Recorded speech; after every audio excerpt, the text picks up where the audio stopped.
नमस्कार। आज हम बात कर रहे हैं खेतों और बगीचों के उन बिन बुलाए मेहमानों की जो काफी जिद्दी होते हैं। मेरा मतलब है खरपतवार। हाँ बिल्कुल, खासकर जैसे वो दूब घास है या फिर गाजर घास, ये तो मतलब सिरदर्द बन जाते हैं, हटाना बहुत मुश्किल। और हमारे पास जो जानकारी है आज वो कुछ ऐसे उपाय बता रही है जो दावा करते हैं कि सिर्फ आप सोचिए 12 घंटों में जड़ से सफाया।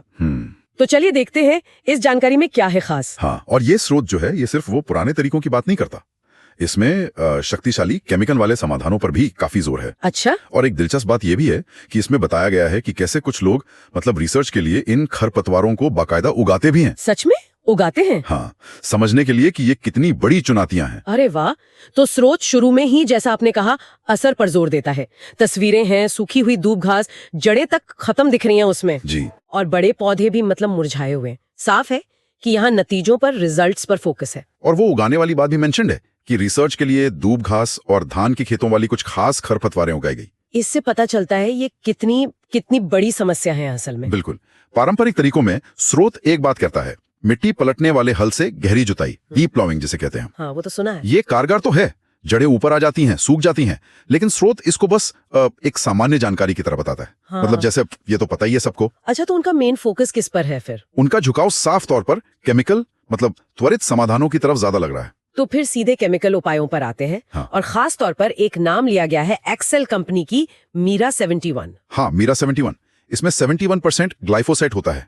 ये दानेदार फॉर्म में आता है। ग्लाइफोसेट, ये नाम तो काफी सुना है। जी, और यहीं पर इसका नॉन सेलेक्टिव होना समझना बहुत जरूरी है। नॉन सिलेक्टिव मतलब ये किसी भी पौधे में फर्क नहीं करता, चाहे खरपतवार हो या आपकी मेहनत से उगाई फसल हो। अरे, ये सबको खत्म कर सकता है। इसीलिए स्रोत में चेतावनी भी है कि भाई इसका इस्तेमाल तभी करें जब खेत एकदम खाली हो, कोई फसल न लगी हो। ये तो बहुत जरूरी बात है, वरना लेने के देने पड़ जाएंगे। बिल्कुल।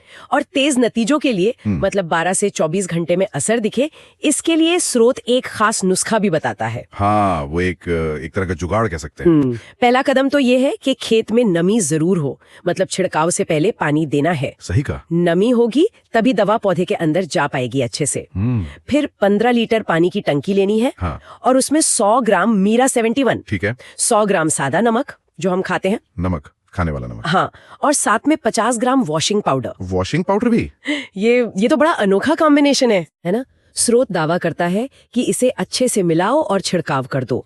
दूब, मोथा, गाजर घास, कोई भी जिद्दी खरपतवार हो, जड़ से खत्म और दोबारा नहीं उगेगी। ये फॉर्मूला तो नोट करने लायक है, पर सावधानी के साथ। इसके अलावा एक और नाम है धान का कंपनी का सैम्प्रा हर्बिसाइड। अच्छा, सैम्प्रा। जी, उसे भी एक नॉन सेलेक्टिव विकल्प के तौर पर बताया गया है। और वो गाजर घास, पार्थीनियम, उसका क्या? उस पर भी खास ध्यान दिया है स्रोत ने? हाँ, उस पे दिया है। उसमें एक सूखी हुई गाजर घास और एक हरी, जिस पर शायद कम डोज इस्तेमाल हुई होगी, उसकी तुलना करके असर दिखाया है। और इसमें भारतीय और विदेशी किस्म का भी जिक्र है? जी हाँ। एक रोचक बात यह बताई है कि जो विदेशी किस्म है उसका पौधा भले ही छोटा दिखे, लेकिन वो फैलता बहुत तेजी से है, मतलब ज्यादा आक्रामक है। अरे बाप रे। हाँ, ये तेजी से देशी पौधों की जगह ले लेता है। इस पर भी शायद रिसर्च चल रही है, ऐसा स्रोत बताता है। तो ये तो हुई खाली खेतों की बात जहां नॉन सिलेक्टिव चल जाएगा, लेकिन अगर फसल लगी हो तब? हाँ, ये बड़ा सवाल है। तो यहीं पर स्रोत सेलेक्टिव हर्बिसाइड्स की बात करता है। सिलेक्टिव यानी चुनिंदा। बिल्कुल। ये वो केमिकल हैं जो सिर्फ खास तरह की खरपतवारों को ही टारगेट करते हैं, आपकी फसल को सुरक्षित छोड़ देते हैं ज्यादातर। अच्छा, जैसे मान लीजिए खेत में सिर्फ सक्रिय पत्ती वाली खरपतवारें हैं तो टारगा सुपर जैसे प्रोडक्ट का नाम लिया गया है। टारगा सुपर सक्रिय पत्ती के लिए, ठीक है। और अगर चौड़ी पत्ती वाली फसल है जैसे सोयाबीन और उसमें खरपतवार आ गई हैं, हाँ, तो फिर एफएमसी कंपनी की गैलेक्सी जैसे सेलेक्टिव हर्बिसाइड का जिक्र है। गैलेक्सी। तो मतलब फसल के हिसाब से चुनाव करना होगा। जी हाँ।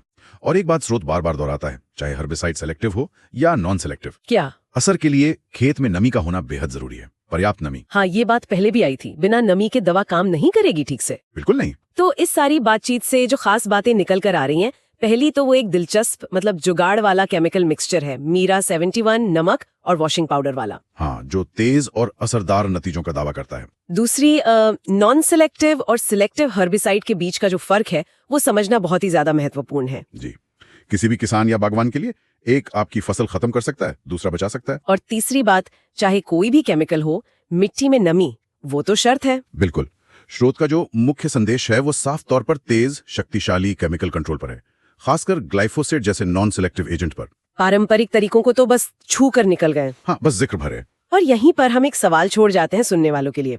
स्रोत केमिकल कंट्रोल और उसके फटाफट दिखने वाले नतीजों पर तो बहुत केंद्रित है, लेकिन इन शक्तिशाली नॉन सेलेक्टिव तरीकों के लंबे समय में पर्यावरण पर क्या असर हो सकते हैं? हाँ, ये एक अहम सवाल है। या फिर ये जो खरपतवार हैं, क्या इनमें वक्त के साथ इन केमिकल्स के प्रति प्रतिरोधक क्षमता मतलब रेजिस्टेंस वो विकसित नहीं हो सकती? बिल्कुल हो सकती है। ये कुछ ऐसे पहलू हैं जिन पर शायद और गहराई से सोचने की जरूरत है, जो इस सामग्री में सीधे तौर पर नहीं उठाए गए हैं। सही कहा।